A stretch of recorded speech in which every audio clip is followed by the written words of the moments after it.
जय हिंद दोस्तों, आपका पुनः एक बार स्वागत है हमारे YouTube channel JBD study centre में। आज हम बात करेंगे प्रमुख व्यक्ति यानी कि महत्वपूर्ण व्यक्ति जो थे उनके गुरु कौन थे। यानी कि आप पढ़ते हैं या कोई चीज सीखते हैं तो आप किसी न किसी को गुरु मानते हैं। जैसे आपको पता है कर्ण भी बिना मतलब पढ़े लिखे लेकिन वो मूर्ति बना के ही अपने गुरु को माने। उससे बहुत ज्यादा विद्या दुनिया में पहला ऐसा इंसान था जो पूरे दुनिया एकलव्य, वो भी देखिए बहुत बड़ा मतलब गुरु के बिना वो उसका ज्ञान भी अधूरा होता था। तो गुरु के बिना किसी का भी ज्ञान अधूरा होता है, चाहे आप पढ़िए ना पढ़िए। मन में मान लिए गुरु है तो वो हमेशा आपके प्रति उनके मन में मतलब आपके मन में उनके लिए इज्जत रहेगा, वही इज्जत सभी को बढ़ाते हैं आगे। तो चलिए आज जानते हैं महत्वपूर्ण व्यक्ति एवं उनके गुरु कौन थे। तो सबसे पहले आगे बढ़ने से पहले अभी तक आप मेरा चैनल को सब्सक्राइब नहीं किया है तो चैनल को जरूर सब्सक्राइब कर ले। तो चलिए देखते हैं महत्वपूर्ण व्यक्ति एवं उनके गुरु। एक साइड व्यक्ति या पर्सन है, एक साइड उनके गुरु हैं। तो चंद्रगुप्त मौर्य जो थे उनके गुरु थे, कौन थे? चाणक्य।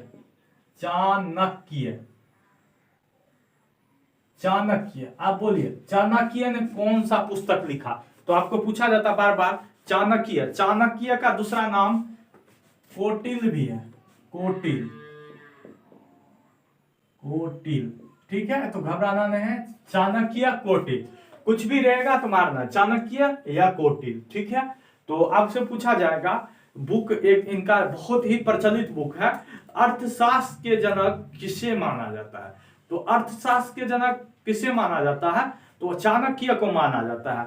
जब भारतीय की बात करें, अगर पूरे वर्ल्ड की बात करें तो fathers of economics Adam Smith को माना जाता है। लेकिन ये जो है पहले जमाने में अर्थशास्त्र के पिता चाणक्य को माना जाता है। लेकिन अर्थशास्त्र जो था वो इकोनॉमिक बुक नहीं था, वो पॉलिटिशियन बुक है। इनका थ्योरी अभी भी दिया जाता है, जो चाणक्य नीति अपना लेता है वो जीत। अभी सब तो बिहार में इलेक्शन चल रहा है तो सब बोलेगा हम चाणक्य नीति अपनाएंगे जिससे हम जीतेंगे। तो चाणक्य का जो पुस्तक था अर्थशास्त्र, उसमें अर्थशास्त्र की बात नहीं थी, उसमें राजनीति की पॉलिटिक्स की बात थी। कौन सा राजा कब किस पे आक्रमण करके कौन सा राज हड़प लेगा, तो वो चाणक्य का पॉलिटिक्स था। और इनका पॉलिटिक्स इतना महान था, जो इनकी नीति अपना लेता है वो जिंदगी में महान बन जाता है। तो याद रखना चंद्रगुप्त मौर्य के गुरु चाणक्य थे और चाणक्य ने अर्थशास्त्र पुस्तक नामक पुस्तक लिखे थे, ठीक है।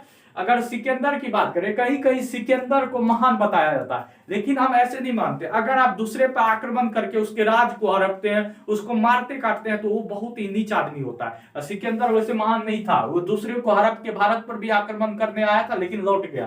तो सिकंदर के गुरु जो थे वो थे अरस्तु, याद रहेगा अरस्तु, ठीक है।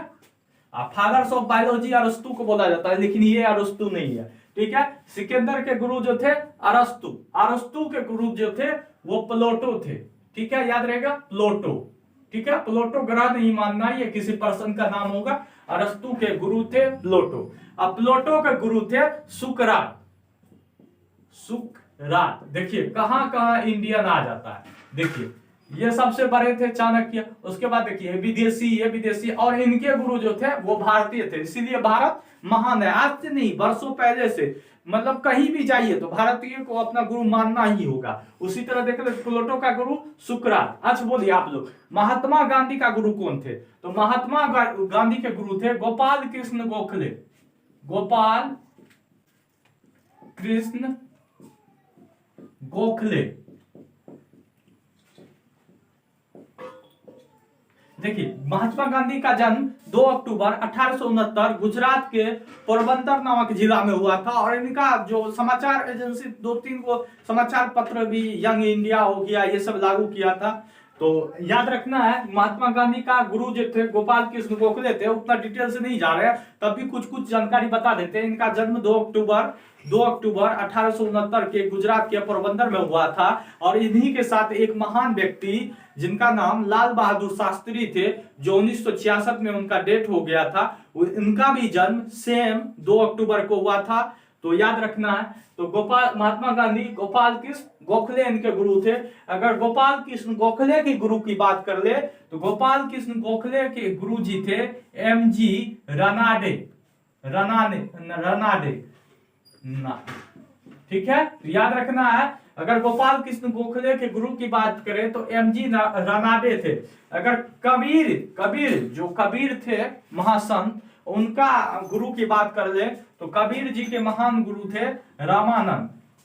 रामानंद। ठीक है, याद रहेगा, रामानंद। कबीर जी के महान गुरु थे रामानंद। अगर सूरदास की बात कर ले, सूरदास के गुरु थे महाप्रभु। महा इसलिए लगाया जाता है क्योंकि इनके पास ढेर सारे ज्ञान होते थे उस जमाने में। तो सूरदास के गुरु थे महाप्रभु वल्लभाचार्य। सूरदास के महान गुरु थे महाप्रभु वल्लभाचार्य। कबीरदास के महान गुरु रामानंद थे, यह भी बात याद रखनी है। मीराबाई का गुरु जो थे वो थे रैदास। मीराबाई पता होना चाहिए, रैदास, तो ये भी बात याद रखना है, रैदास। ठीक है, मीराबाई के गुरु जो थे वो रैदास थे। और मीराबाई के बारे में आप लोग जानते हैं, ये इन्होंने कृष्ण भगवान के नाम से विष पी लिया और वो अमृत समझ के पिए थे, तब भी इनके पास कुछ नहीं हुआ उनको। तो गुरु वो चीज होते हैं जो आप उसको मानते हैं ना, तो उससे आपके पास अंदर से ना ये आत्मविश्वास हो जाता है।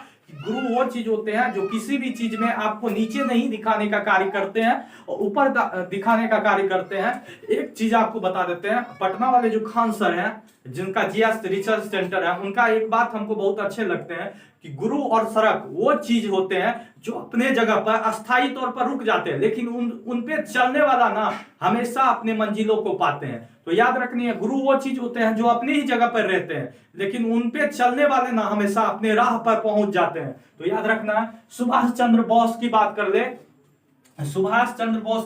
ले तो चित्तरंजन दास। सुभाष चंद्र बोस की बात कर ले तो इनका चित्तरंजन दास थे। स्वामी विवेकानंद की बात कर ले तो इनके थे स्वामी राम कृष्ण परमहंस। और ये स्वामी राम कृष्ण परमहंस की मृत्यु मात्र 39 साल की आयु में हो गए थे। लेकिन ये इतना महान आदमी थे, इनके बारे में कहा जा रहा है काली माता की दर्शन करने वाले पहले ये व्यक्ति थे जो साक्षात उनका दर्शन कर लिए थे। और इनके पास इतना ज्ञान थे जो बोल देते थे स्वामी विवेकानंद जी के बारे में। और स्वामी विवेकानंद जी का नाम बचपन का नरेंद्र था। तो जब ये जाते थे इनके पास अपने दुख और दर्द लेके, तो बताते थे आपके साथ आगे में ये होने वाला है। और हमेशा स्वामी विवेकानंद को हमेशा गलत ही बात बोलते थे कि आपके जीवन में ये होगा, आप गरीबी से बहुत घिरा, उनका मनोबल तोड़ना चाहते थे। क्योंकि स्वामी विवेकानंद को याद होगा कि भगवान मूर्ति पूजन जो होता था उनका घोर विरोध करते थे। तो बाद में उन्होंने ही माना कि भगवान कहीं ना कहीं रूप में होते हैं और गुरु का उनमें अंश महत्वपूर्ण होता है। तो बाद में स्वामी विवेकानंद जी को भी विश्वास हो गए कि भगवान कहीं ना कहीं होते हैं। और उनके गुरु की बात कर ले तो स्वामी रामकृष्ण परमहंस थे, जिन्होंने काली माता का साक्षात दर्शन किए थे कोलकाता में, अभी भी वहां मंदिर है। तो चले स्वामी दयानंद सरस्वती की बात कर ले तो इनका था स्वामी बिरजानंद। कभी आपसे एग्जाम में पूछ दिया जाता है स्वामी दयानंद सरस्वती जी के गुरु कौन थे, तो स्वामी बिरजानंद। उसी तरह तुलसीदास जी के गुरु कौन थे, तो बाबा नरहरि थे। बाबा नरहरि, ठीक है।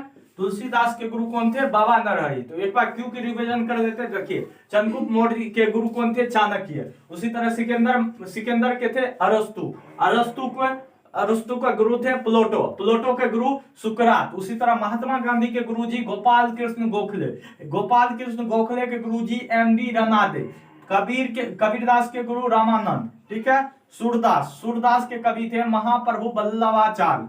मीराबाई के गुरु थे रैदास, ठीक है। सुभाष चंद्र बोस, चित्तरंजन दास। उसी तरह स्वामी विवेकानंद, स्वामी रामकृष्ण परमहंस, स्वामी दयानंद सरस्वती, स्वामी बिरजानंद, तुलसीदास, बाबा नरहरि। तो दोस्तों मेरा वीडियो कैसा लगता है, अगर अच्छा लगता है तो हमारे चैनल को लाइक करें, सब्सक्राइब करें और कमेंट जरूर करें।